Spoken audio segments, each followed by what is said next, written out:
This question asks, what reagents are needed to complete the following synthesis? So we have a synthesis reaction. So right off the bat, we ask ourselves our two key questions. Number one, has the carbon skeleton changed? And number two, has the functionalization of the molecule changed?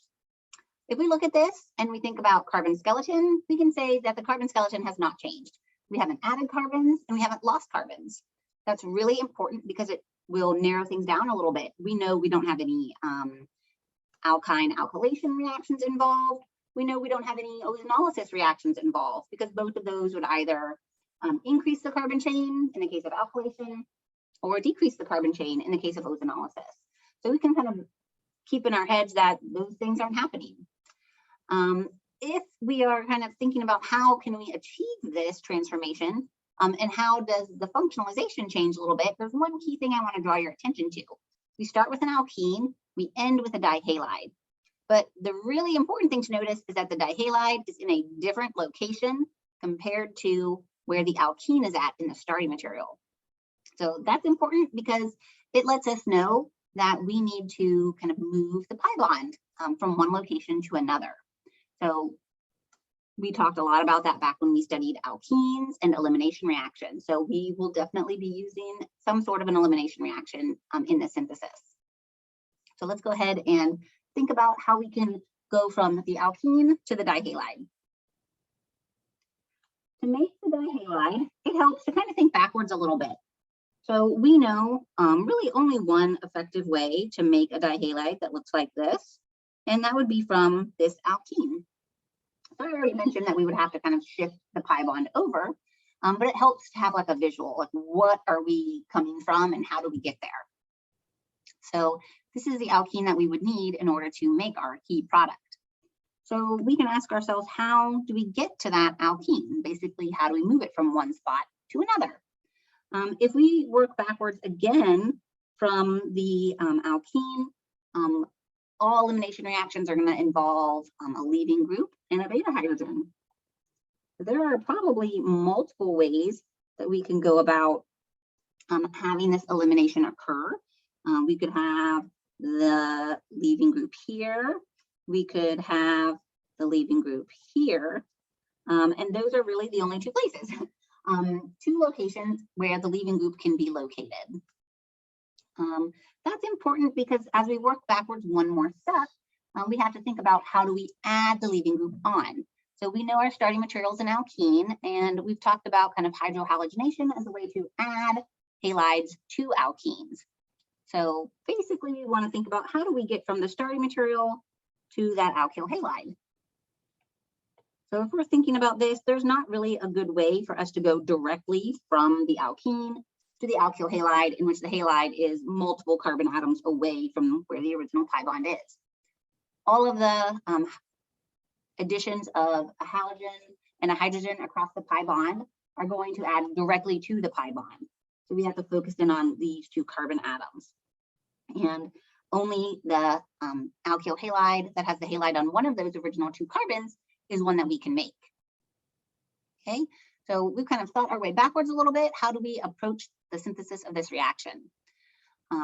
The key question here, though, is asking us what reagents are needed to complete the following synthesis.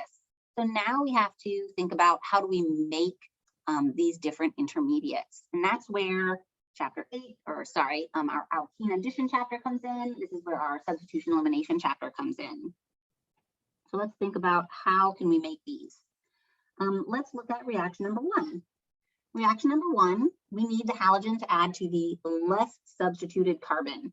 That's really important because if we added it to the more substituted carbon, we'd get a totally different alkyl halide. We would make this molecule right here, and that one isn't going to allow us to move the pi bond over one position. So we definitely don't want to add Markovnikov. We need to add anti-Markovnikov. And we learned about HBr and radical initiators such as peroxides as a great way to do that. So if we use HBr and peroxides for reaction number 1, we can add our halide anti-Markovnikov. That narrows our choices down pretty quickly to just choice A and D. When we take a look at how do we convert the alkyl halide into the desired alkene? So step number 2. We also have to be careful here and think carefully about elimination reactions.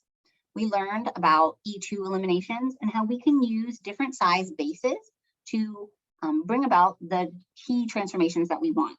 So the difference between answer choice A and answer choice D is the base that's being used. One is small and strong, the NaOH.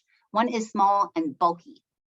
So this is essentially tert butoxide, like so, which is a big bulky base.